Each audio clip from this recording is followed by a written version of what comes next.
I think I might strip off some of the zinc plating and redo them in this because it looks so good. No, you won't. We are Lisa and Tim of Old Rope Salvage, and we are 2.5 years into the restoration of our big 1975 Bedford truck. From the barn on a farm in Cornwall, we are working to bring this old lady back to life and eventually, we hope, to transform her into the off-grid home on wheels of our dreams. From the early days of sanding, grinding and welding, we've come a long way, restoring both the cab and the chassis frame. We've had a few setbacks, like being evicted prematurely from our rented home and having to downsize into a caravan. But this summer, finally, we are getting back on track, and in this video we will be nickel and copper plating and bolting some of those shiny bits back onto the cab, as well as bringing you up to date on where things stand with the whole Mammoth project. It's great to be back. The sun is shining, the swallows are back on the farm, and we've got lots and lots and lots to be catching up on.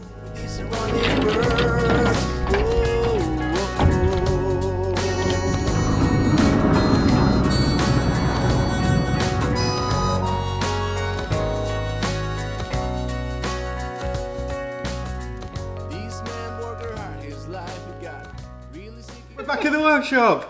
Welcome back after a really long gap in real time of us being in the Old Rope Salvage workshop. It's summer, it's glorious, the swallows are out. We've got so much to catch up on after our I don't know how many months away. And it feels really good to be back. So here we are. What are we going to be doing this week? This week is mostly going to be about shiny bits. One of the things we've been not putting off but haven't been getting round to is the nickel plating, and that is what we should be doing mostly this week. All of our nuts and bolts and things have been protected with the zinc coating. That's mostly as a corrosion resistance thing. But we do have some items on the truck, as most vehicles do, that have to be a little bit more cosmetically blingy. This is normally where you would see things being chrome plated. So headlamp rings, door handles, nuts and bolts here and there and things like that. And we're not able to do chrome plating. It's the law. It's technically a bit illegal because of the chemicals. But what we can do is nickel plating, which gives almost the same sort of result. It's super shiny, and yeah, that's what we're going to be doing. We will take you through the process of what we've done. I've been learning gradually as I go along and honing it a bit better and getting some better results. It is pretty cool. There is some shiny parts. We will also give you a bit of a catch up on everything Tim has been doing the last couple of months while I've been playing with all my furniture and packing up boxes. And if you're really lucky, you might get to see some bits getting bolted back onto the cab by the end of this video. So isn't that exciting? Yes, that is exciting because at the moment I'm just having to pile them up for the purposes of video making. All I really want to do is bolt them back on. But that's all they want you to do as I know. well. So let's get on. Let's get on. Let's get on. Not take any chances on this stuff.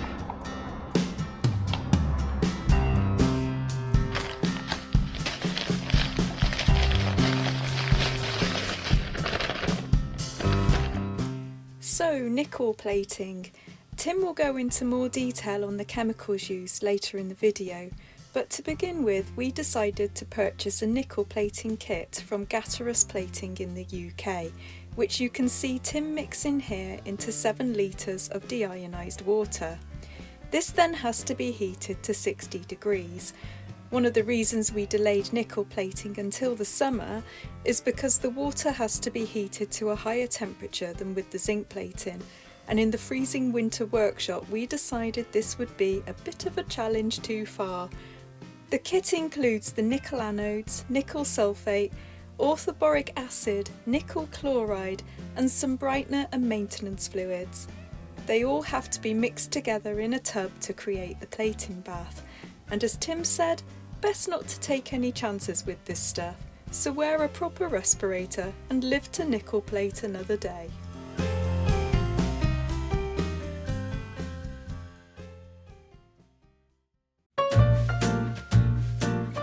The best way that I learn is traditional way, book learning. So I've got my revision for the nickel plating. Obviously I'm really well acquainted with the zinc plating, which should mean that I'm able to do nickel plating, but the trouble is it's quite similar to doing zinc plating, so I'm kind of just learning the differences now. The trouble is both me and Tim have like various kind of weird learning disabilities. Like, Tim's not a book learner, he's dyslexic as well as probably having ADHD. It's true! So he doesn't really do book learning, whereas I'm kind of the opposite. So I need to read everything in a quiet location first, and then I can sort of have someone explaining it to me just to reinforce what I've already learned. But if someone tries to explain to me without me knowing anything about it, all I hear in my brain is la la la la. That's me, I'm just a big old book learner. Riveting reading.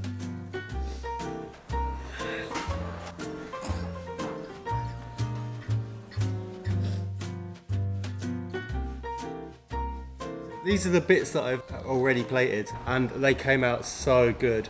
We got various bits. This is the bits that go around the windscreen wipers. These were rusty old bits of metal, and that's what this nickel plating does. It just turns it into a beautiful piece. So quick, so easy. Done loads of various bits and pieces. Something I noticed from the beginning is with the zinc plating, we just had to clean things up and plate them. Because this is so decorative and such a shiny finish, that the cleaning up that we do shows completely. So the smoother and better the finish we have on the original steel part transfers straight through to the finished part.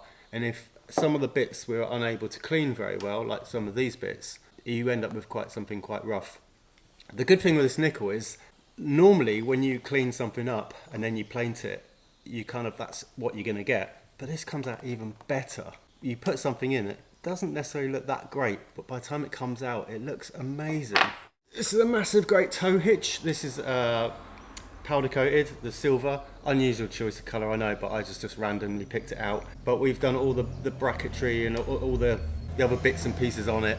I mean, it's better than brand new. And the nickel plating, it's pretty simple. And the results we're getting off it, even like the little screws, are brilliant. At some point, we're going to have to talk about, we've got some awkward bits.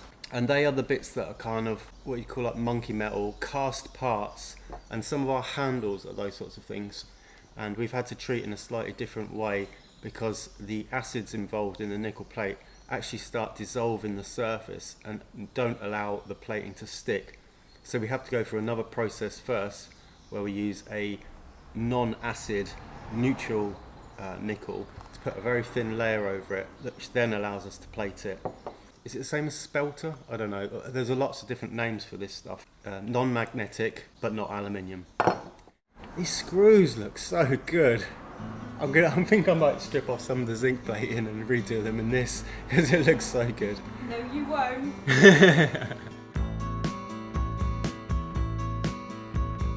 Probably the most important part of nickel plating is the unglamorous process of cleaning your bits. Before I even get my gloved mitts on them, Tim will have spent a lot of time grinding, polishing and soaking them, first in caustic soda and then hydrochloric acid to remove all the dirt and the rust. Then, after I have put the parts on the wires, they go into another alkaline cleaner for another half an hour or so. It's a boring process, to be honest, but one which unfortunately can't be skimped on. Right, so we've been here before, so we know the drill. So we've just got to get everything out of the old alkaline. It's quite a lot actually, but because it takes such a long time to plate this stuff, rather than just doing a bit at a time, trying to get as much in as we can. And then we need to make sure they go into the acid for a good minute. Having them really cleaned up is really the most important thing in all of this. Setting up the plating tank is very similar to when we did the zinc, except that the bath has to be kept at a higher temperature. Also, because the nickel plating is a longer process, at least 50 minutes in the bath as opposed to 20 for the zinc, we have tried to fit more pieces in together, which can be a bit fiddly but ultimately saves a lot of time.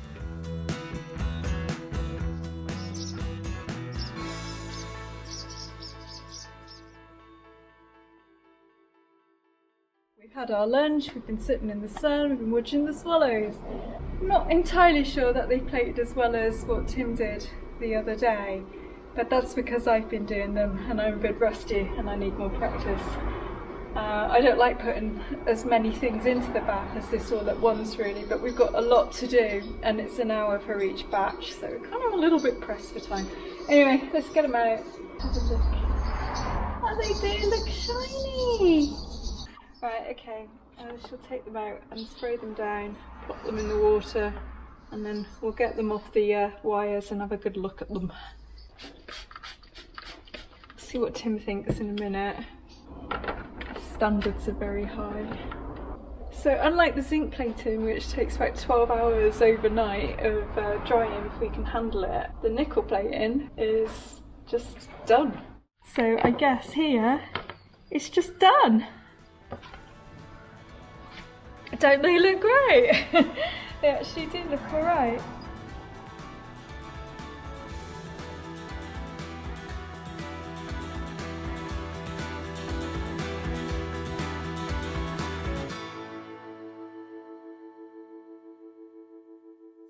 Our plating is going really well. I thought I just should talk about some of the chemicals and what we used. When I did some research into all this, and maybe I should point out first, I am no expert. What we're doing is just following recipes as good as we can, giving them a go, and seeing what the results are. Hopefully we'll have some longevity to all these things, but I am definitely not an expert on all this plating malarkey. When I came to research it all, I found some different recipes and different ways of mixing our nickel plating solutions, but I found it quite difficult to actually find the ingredients we needed. I managed to find some of them, but others were a little bit tricky. Actually what I ended up doing is, for the chemicals, is going back to the people who supplied our zinc plating solution and bought a pack of them from them to make up 10 litres of our solution with all the chemicals already in the pack. And it was a lot easier. In actual fact, from looking at stuff on eBay and places, wherever I could find chemicals, it actually worked out a bit cheaper. When it came down to the copper plating, I found the chemicals a bit easier to find. So basically I got a recipe or a few recipes, did a bit of cross-referencing, and it all looked pretty straightforward. And basically all we needed was some distilled or deionized water. We were using stuff that came out of a dehumidifier, which we kept loads of it of from when it was running in our old house, which is a very damp place. I don't know if we mentioned that, but we had quite a lot of water. So we needed distilled water, copper sulfate crystals or copper sulfate pentahydrite, which was easily available. You can get this on eBay or anywhere on Amazon, quite straightforward. The complicated one, sulfuric acid. Our recipes called for 35% sulfuric acid. That's 35% acid and the rest of it water, I guess. We got lucky with this, and if you're in the UK, maybe you can get lucky too if you want to mix up some of this stuff. One shot drain cleaner. You can find it around. It's maybe, I don't know if these things are getting more and more difficult to get hold of, but this is 91% sulfuric acid. So that's what we used. A little bit of hydrochloric acid, which was a brick and mortar cleaner. So we use it to clean some of our parts. That is 16% hydrochloric acid. The recipe only calls for a very small amount, so it's just literally a couple of teaspoons. You mix it all up, and that is the plating solution that we've been using. And I have to say, I think it looks really, really good. I've tried flaking it off, I've tried messing it up, and it looks like it's properly stuck on our parts. So yeah, we've got like little copper things. Why copper plating? Well, why not?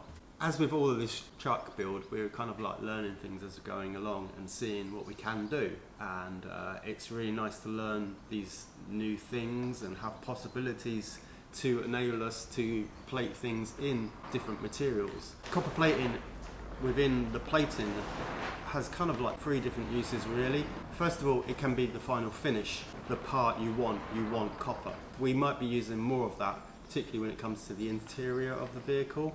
I think the second one, from what I understand, is it can give a little bit more corrosion resistance if you're doing a 3-part plating. So you do a nickel plate, then a copper, and then another nickel as the finish. Supposedly that can enhance the corrosion resistance. And the third reason is that second coating of copper can be put on quite thick, and it can give you then the chance to have a part that might be a little bit more pitted or a bit not great.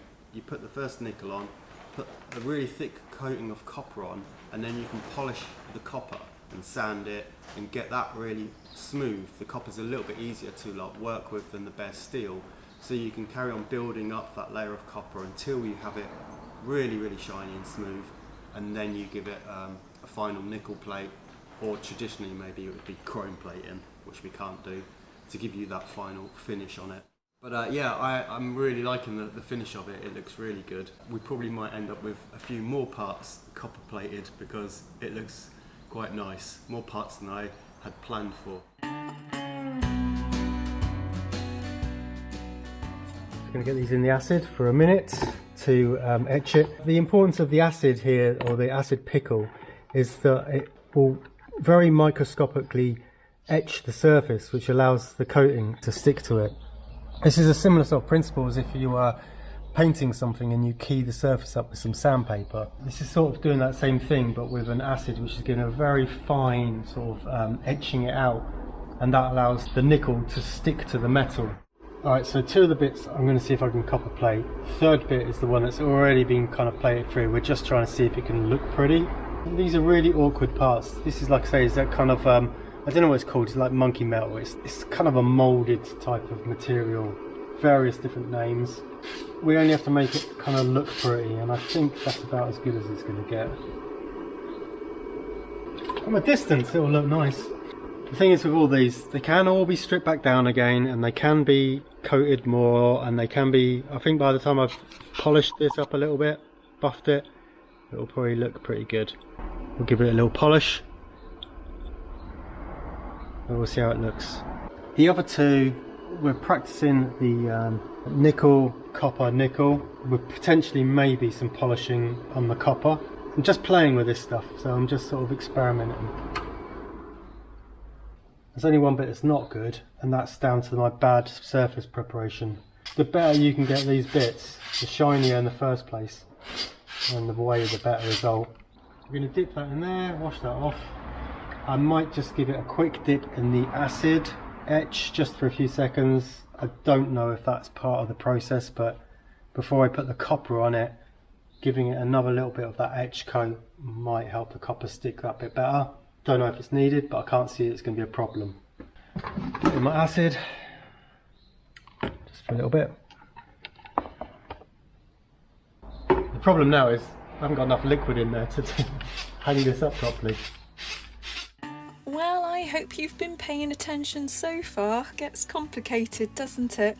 So the nickel plated part now goes into the copper plating bath with the copper anodes, kit expertly put together by Tim, until it looks suitably coppery, at which point you can apparently do various things to it to make it even more perfect before putting it back into the nickel again. I said it was complicated. I'll ask Tim to explain. So one of the benefits of using the copper, or can be used, is that after this point the copper goes on really thick very quickly, and you can then sand and polish the copper, and this is kind of easier to do than the steel underneath. And if you've got any imperfections in it, like minor scratches, minor marks, they come out in this coating, so you keep like sanding it and buffing it. And if you rub through the copper, you can come back and put some more on it, and you keep building it up. It's almost like a primer coat, which you can get them really smooth. And of course, the better the finish you get on this, then that will show up better when you use this nickel plate. So it's kind of like an in-between coat.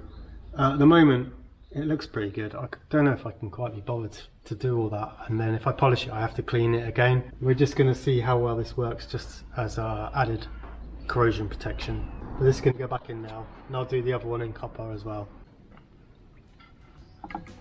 I'll give it another half hour, whatever, and we'll see what we've got. So we're out inside the tent of all my paraphernalia continues today. While Tim's like over there somewhere doing some proper work, I'm still sorting out all the detritus from my house. I think I said that I managed to sell like all my big stuff of furniture, or most of it anyway, but you know what it's like, you always just get stuck with all the little bits and pieces. They're too good to throw away, but not good enough to actually sell. So I've been listing everything on a local Facebook page that's just like free, you know, stuff that gets plonked on there. And I've got people turning up at the workshop every half an hour or so to pick up some random item, like a pair of snazzy Italian cowboy boots that I once thought I was cool enough to wear, and turns out I'm not. So my challenge is to get this tent cleared out by the end of the day so we can get the proper stuff in here, like the cab, and then we can show you what's been happening with the cab, and we can maybe even bolt some things back onto the cab, like some of the shiny things that Tim's polishing and playing, and that'll be good. Right, I'm getting told off now because I took this one out already, the first ring, and yeah, it looks pretty good. Any imperfections are where my surface preparation wasn't perfect. I didn't realise, but it was only when I put it into the acid that there was a little bit of old corrosion in there. But the rest of it looks pretty good. Can always be better. And then there's the door striker. Just turn that off.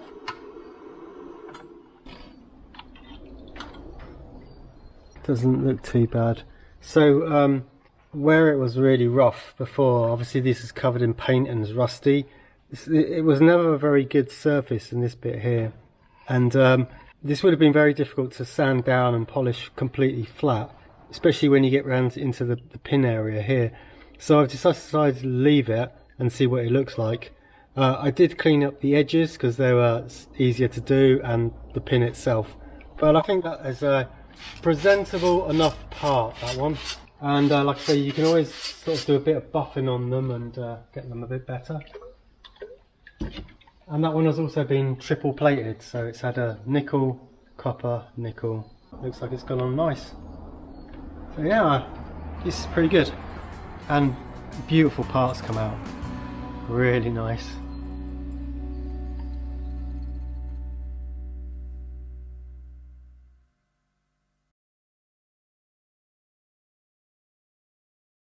One of the things I've been doing is reassembling the brakes, or what we've got cleaned up, and this is a bit of a reveal. So, powder coated backing plates, all the bits and pieces, all the bolts have been cleaned up, and this bit here, this is kind of a bit special.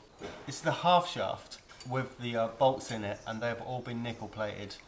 One of the things we were asked is what we're going to do with the wheels by AC Langford.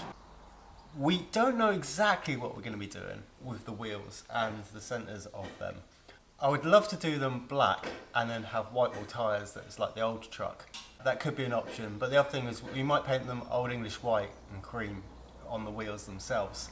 But what I really wanted to do was the centre of the wheels, where you see it, that to be like chrome. So from a distance it's like old chrome hubcaps or something. So the vision is seeing the chrome in the centre, and then it's trying to work out how the heck we can do that, which means as well that the whole half shaft here, the end of it had to be nickel plated, and every single bolt and every single nut, and then the outside bit on the hub here, I don't know if you can see that, that will be done with powder coat. So essentially all the middle part of that is chrome. And yeah, it's come out really, really cool. I hope it doesn't go rusty and it stays like that, because it looks absolutely amazing. And we'll do the same with the fronts as well. So it's just that little bit of like ka-ching, bling, bling in the middle of the wheels. And yeah, the rest of the axle, well, the brakes are going back in. We're putting back together what I can. It includes the rear diff cover. I've made some new gaskets for that out of some cork floor tiles. Interesting, but we need gaskets, so get the material where you can. And also I've been doing a bit on the stuff on the front, bits and pieces getting bolted together. Kind of the fun bits, really.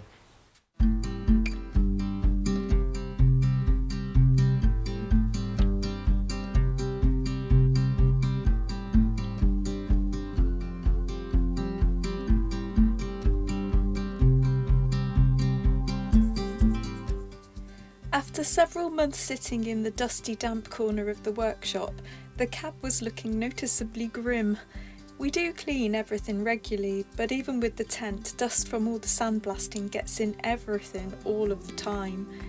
With the tent now finally emptied of all my furniture from the house move, we thought it would be a good time to check the cab over and remind ourselves of where it's at before we begin sandblasting the leaf springs and the front axle and the other parts still left to tackle from the chassis.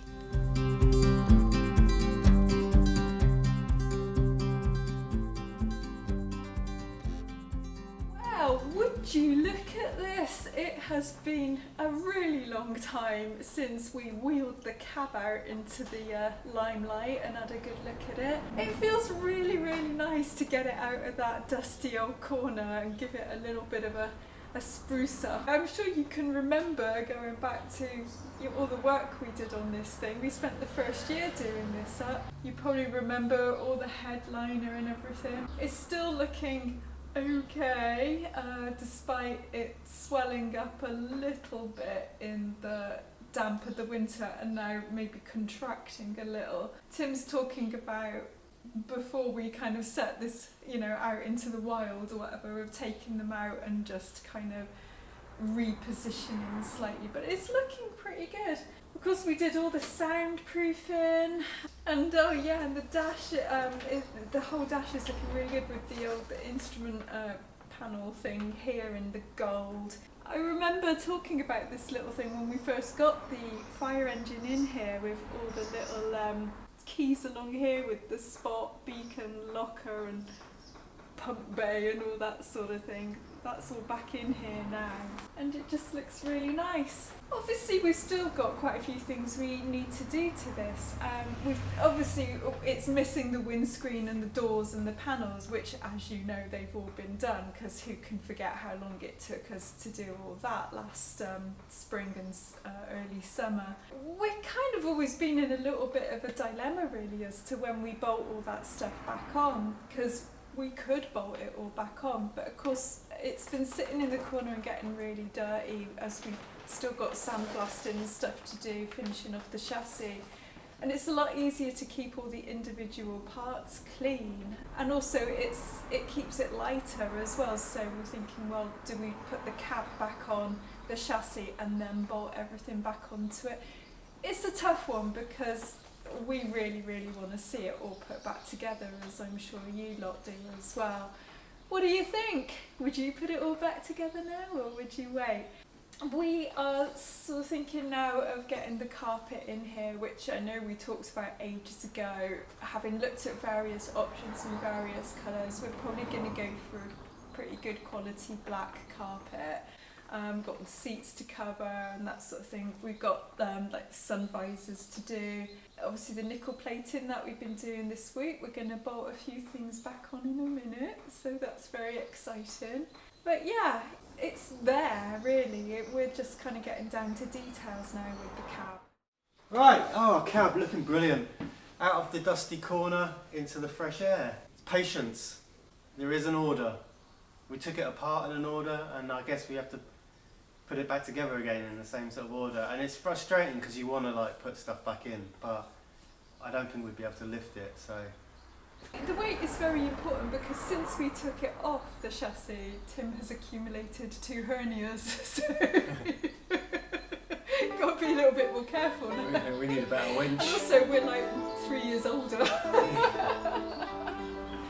Yeah, get my pension soon.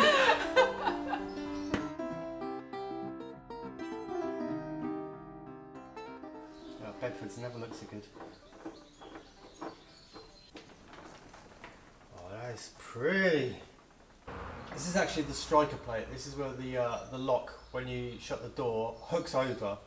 This one below it is just to sort of shimmy the door up and down just into the right position. As you're closing it, there's a rubber bit on the door side that fits into that, and that kind of if it's a little bit low or something, it will just pull it up so that the latch lines up with this. Also, you don't have to live in a bag anymore, and I've got so many bags of bits that it's quite nice to have a few less bags of bits. Yeah, they look really cool. Beautiful. I think plating has worked.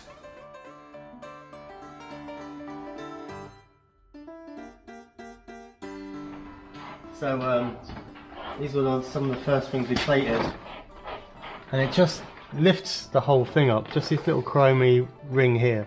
Yeah, tidies it up, because these were just little rusty things before. We might have to make a new seal for that back bit, but just a little bit of pizzazz. Alright, we got anything else?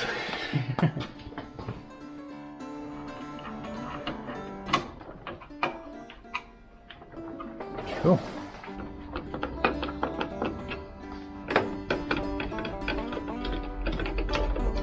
Yeah, not quite as good as the other side, that one, but still pretty good.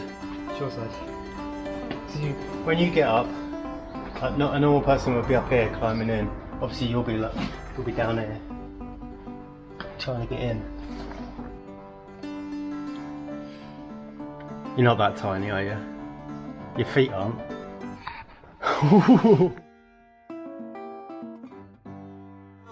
Right, I guess that is the end of this video really. Mostly what we're trying to do is our nickel plating, and to see how possible it is to do it at home and how good the results are from it. I'd have to say they're pretty good. I'd also like to say it's really pretty easy. Now that could be because we've got a bit of past experience doing the zinc plating. In actual fact, the nickel's probably easier to plate than the zinc, although the preparation, because you're doing shinier parts, takes a bit more time, or can take some more time. It comes down to how much effort you put into it as how good the results are. We've done a lot of zinc plating and not so much of the nickel plating. The key thing really for it all for me is just trying to stay patient. It is easy, but it does get quite fiddly, like wiring everything up, stripping back the wires and checking the levels. Once you've kind of got the hang of it, it's kind of easier to just get a bit sloppy and impatient. So yeah, for me, staying patient has been the biggest challenge. For some of these parts as well that we're plating, they're not replaceable parts. We can't get new ones, and even if you could get those replacement parts, they would still be in very poor condition. And the factory didn't really plate many parts originally anyway. They were army trucks and things mostly, so they're pretty rough. Now, what I'll be doing next week, well, there's still quite a few parts that need doing. We've had a bit of a slow week this week, learning this, practicing with some of the smaller bits and pieces, but there still are quite a pile there.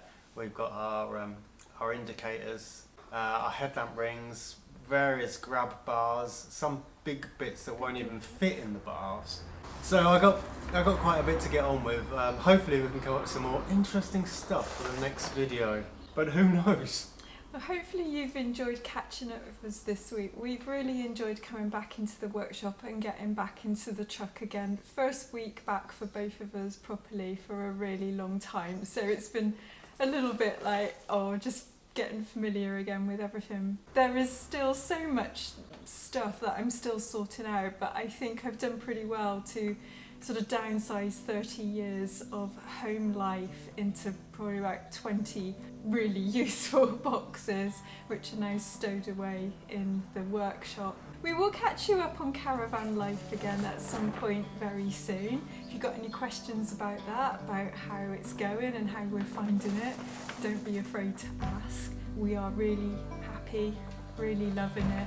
Apart from the odd sleepless night when it's really windy, it's really lovely. Thanks for all the comments and all the likes and stuff in the last video. All the new subscribers. Yeah. Any questions about what we're doing, please feel free to answer. Someone will answer all of your questions. Who's that then? And until next time. Hopefully we'll see you again in a couple of weeks. Yeah. See you later. God, what a load of rubbish. Get my agent on the phone. I don't want to be a part of all this crap. See if they'll have me back on Country File. They pay better as well.